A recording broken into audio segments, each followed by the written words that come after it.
Мен ардактуу замандаштар, 3-7 жана Фарватер командаларынын ортосундагы беттеш старт алган учур сокку жана калыстар эмне деп эсептейт муну. Баев 4-чү Нурмухаммед Сыдыков, 3-чү Бектурсун Жолон уулу жана 16-чы Нуртилек Жайлобаев дегиче дагы бир кооптуу абал. Алардын башкы Аймен Канатбеков, 90-чы Ильяс Чотбаев, 27-чи Эрлан Султанов жана Альвира де Соуза. Өткөн ушул жылы да келген, быйыл да кайрадан келди. Андан сырткары Фарватерде көптөгөн жаш оюнчулар. Алимов бул жерде Максат Алимов ушул тийиштүү оюнун көрсөтө албай турган учур. Андан сырткары дагы кимдер бар деп турган болсоңуздар, бир топ оюнчулар бар. Азыр оң канаттан сурулуп келип баруу жана Жалалабад шаарындагы Газпром спорт комплексинде өтүп жаткан эсиңиздерге салып өтсөм ашыктык кылбас. Ал ортодо дагы бир чыгарылган пас, сокку де Соуза кайра топтон таштады. Дал ушул жерден Алимов талан таштады. Анын ордуна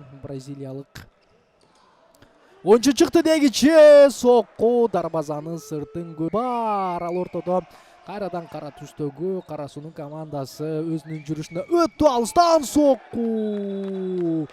Альвира де Соуз дарбазачы жарым командадан артык деген сөз жөн жерден айтылган эмес. Ал ортодо 3-2 болчу жана мына эми 2-2 жана Бекболот Ахматалиев топту тээп чыгарды.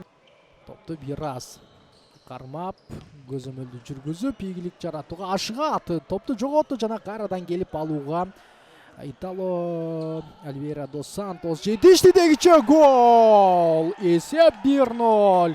Де Соуза командалашынын артын жабам деген жыйынтыгы, бирок дарегине жетпей калганда көрүдөсүздөр. Азыр узун пас чыгарабы, Аймен Канатбековдун пасы дарегине жеткен жок. Ильяс Чотбаев алдыдан топту күткөн беле жок. Мына мынтип сокку жана гол. Бектур Ильясов. Менимче өтө кооз гол болду дейм. Өзгөрүүлөрдөн кийин байкалууда. Азыр болсо Региналдого Бекболот пас таштады жана ачык дарбаза, сокку гол. Эсеп 1-2. Фарватер камбек жасайм деп чечти.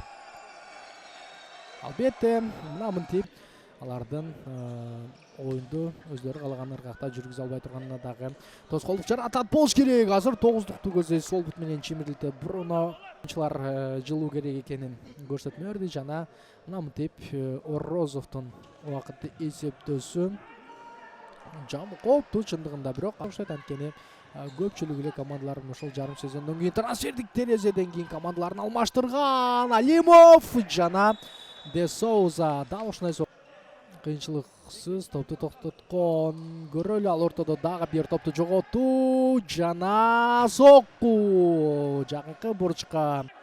Бекболот Ахматалиевди оюнга кир деп көрсөтмө берди жана Ахматалиев борбордук бөлүккө сокку. Де Соуза ачыктар акырын гана кылдыраты дегиче биринчи тайм соңуна чыкты. Эсеп 1-2. Фарватер алдыда ардактуу футзал сүйүүчүлөр. Жалпы залда экинчи кызыктуу тайм күтөт жана Максат Алимов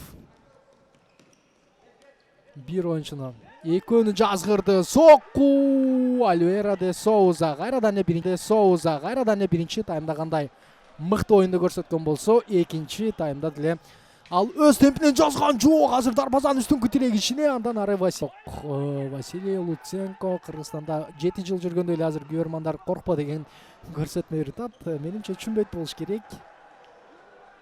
Басты өңдөнөт, канча дагы көрөлү. Чындыгында ошол бир гана тала эмес, таланын сыртында дагы өзгөчө нерселер орун алууда дегиче жатак алып Бек Султандын жумушуна баа берилет. Эгер бүгүнкү калыстардын жумушуна баа беремсеңиздер, ал жакка кирип өзүңүздөрдүн комментарийиңиздерди калтырсаңыздар болот дегиче.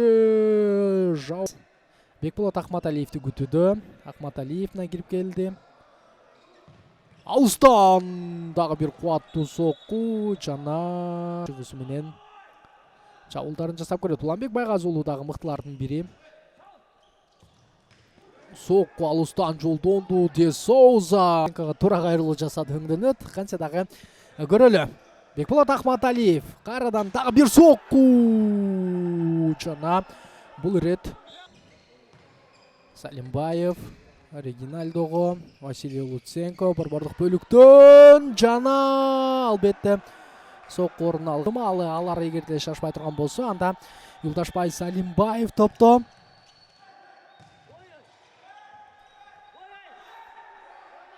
Ерлан Султанов гол! Эсеп 1-3. Жана мына МТ Фарватер командасы бул беттешке жекит коптагы алгачкы жеңишине жетип олтурат. Алар 6 упай алды. Эми Үш Агростайл командасы биринчи саптан эми түшүүгө аргасыз болду дагы.